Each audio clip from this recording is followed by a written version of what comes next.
جو لوگ موٹاپا کم کرنے کے لیے ورزش کرتے ہیں، بھاگتے ہیں، بھاری بھرکم مشینوں کے ذریعے سے اپنی چربی کو پگھلانے کی کوشش کرتے ہیں اور پسینے سے شرابور ہوتے ہیں، تو یہ کوئی آسان کام تو نہیں ہوتا ہے، لیکن وہ کتنے شوق سے کر رہے ہوتے ہیں، پابندی سے پیسے دے کے جم والوں کو یہ سب کچھ کر رہے ہوتے ہیں۔ کیوں؟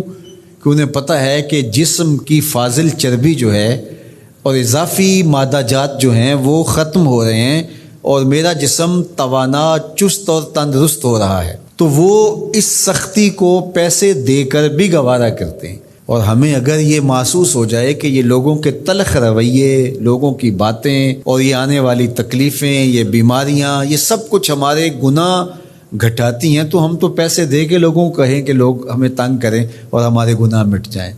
تو اس لیے وہ تو مہربانیاں ان کی جو اذیت دیتے ہیں، تکلیف پہنچاتے ہیں، اس لیے کہ اس کے بدلے میں گناہ دھل رہے ہوتے ہیں اور اندر صاف ہو رہا ہوتا ہے۔ یہ کوئی میرا بتایا ہوا اور بیان کردہ فلسفہ نہیں ہے۔ حضرت ابو سعید خدری اور حضرت ابو ہریرہ رضی اللہ تعالیٰ عنہ وہ فرماتے ہیں ہم نے حضور سے سنا کہ مومن کو جو تکلیف، بیماری، پریشانی، صدمہ، دکھ، اذیت پہنچتی ہے، اللہ اس کے بدلے میں اس کے گناہوں کو ختم کر دیتا ہے۔ دکھوں کے بدلے میں یہ صلہ ملتا ہے تو دکھ تو پھر اچھے ہی ہوئے نا، دکھ تو پھر باطن کو سنوارنے والے ہی ہوئے نا۔ تو میاں صاحب نے تبھی تو کہا تھا کہ دکھ قبول محمد بخشا، راضی رہن پیارے۔ اگر اس کی رضا نصیب ہوتی ہے اور گناہ دھلتے ہیں تو پھر دکھ بھی قابل قبول ہے، اذیت بھی قابل قبول ہے۔ قال النبی صلی اللہ علیہ وآلہ وسلم من یرد اللہ بہ خیرا یصب منہ، اللہ جس شخص کی بھلائی کا ارادہ کرتا ہے اس کو مشکلوں میں، تکلیفوں میں مبتلا کر دیتا ہے۔ ایک تو حدیث آپ نے یہ بھی سنی ہوئی نا کہ اللہ جس شخص کی بھلائی کا ارادہ کرتا ہے اس کو دین میں فقاہت نصیب کر دیتا ہے۔ اور دوسری یہ روایت بھی صحیح بخاری کی ہے، اللہ جس شخص کی بھلائی کا ارادہ کرتا ہے اس کو تکلیفوں میں مبتلا کر دیتا ہے، دکھوں میں مبتلا کر دیتا ہے، اذیتوں میں مبتلا کر دیتا ہے، پریشانیاں اس کے اوپر نازل ہوتی ہیں، اذیتیں اس کے اوپر آتی ہیں۔ تو اللہ سے پیار کوئی سستا سودا تو ہے نہیں، سب سے بڑی نعمت ہے اس سے پیار کرنا۔ اور پھر وہ بندوں کو آزماتا ضرور ہے۔ میں اور آپ ہوتے کون ہیں؟ پیغمبروں کو آزمایا گیا ہے۔ حضرت ابراہیم علیہ السلام اللہ کے خلیل ہیں، خلیل کہتے ہیں گوڑے یار کو، لیکن آپ دیکھتے ہیں کہ جن آزمائشوں سے ان کو گزارا گیا ہم تو تصور بھی نہیں کر سکتے۔ بیٹے کی گردن پہ چھری رکھ کے ذبح کرنے کا کہا، یہ الگ بات ہے کہ بعد میں وہاں دمبا رکھ دیا گیا، لیکن انہوں نے تو چھری پھیر دی تھی بیٹے کی گردن پہ۔ یہ کوئی آسان کام ہے؟ جلتی ہوئی آگ میں چھلانگ لگا دینا یہ کوئی تماشا لب بام ہے؟ لیکن کر گزرے نا۔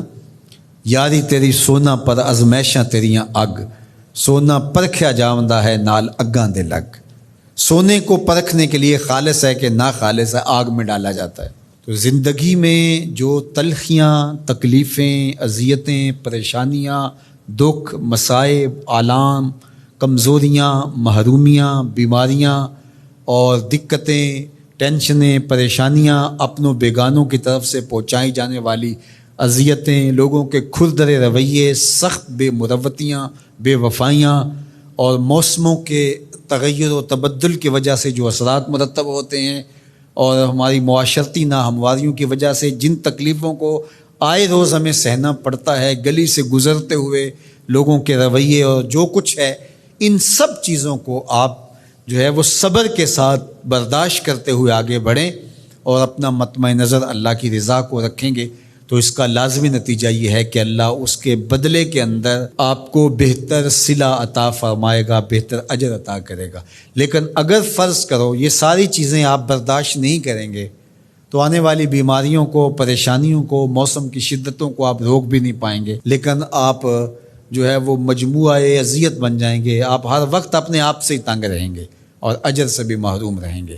تو اس لیے یہ زندگی ان چیزوں کے ساتھ ہی گزرے گی اور ان چیزوں کے ساتھ ہی گزارا کرنا پڑے گا، اور یہ ساری چیزیں زندگی کے ساتھ ساتھ چلتی رہیں گی، تکلیفیں بھی آتی رہیں گی، ان کو برداشت کر کے آگے بڑھتے رہنا ہی ہماری زندگی کا حسن اور ہماری زندگی کا جمال ہے۔